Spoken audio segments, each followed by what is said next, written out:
ఓం శ్రీ గురుభ్యో నమః. శ్రీ కామాక్షి స్తోత్రం. కామాక్షి మాదర్ నమస్తే కామదానైగదక్షే స్థితే భక్తపక్షే కామాక్షి మాదర్ నమస్తే.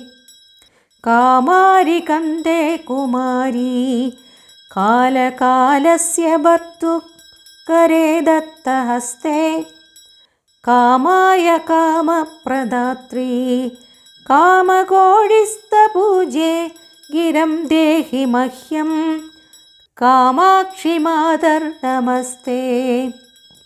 श्रीचक्रमध्ये वसन्तीं भूतरक्षपिशाचादि दुष्टान् हरन्तीं श्रीकामकोट्यां ज्वलन्तीं कामहीनै सुगम्यं भजे देहि वाचं कामाक्षि मातर् नमस्ते.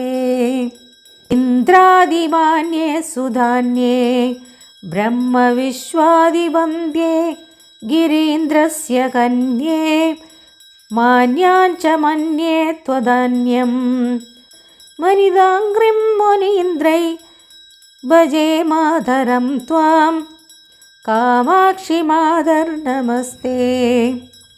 सिंहादिरूढे नमस्ते साधुहृत्पद्मगूढे हताशेषमूढे रूढं हरत्वां गदं मे खण्डशब्दं दृढं देहि वाग्वादिनि त्वां कामाक्षि मातर् नमस्ते. कल्याणदात्रीं जनित्रीं कञ्जपत्राभनेत्रां कलानादवक्त्रां श्रीस्कन्दपुत्रां सुवस्त्रां सच्चरित्रं शिवे त्वां भजे देहि वाचं कामाक्षि मातर् नमस्ते.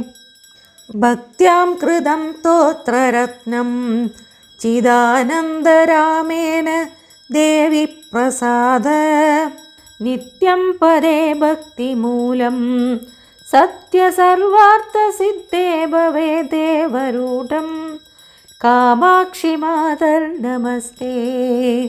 कामदानैकदक्षे स्थिते भक्तपक्षे कामाक्षि मातर् नमस्ते. कामाक्षि मातर् नमस्ते. कामाक्षि मातर् नमस्ते.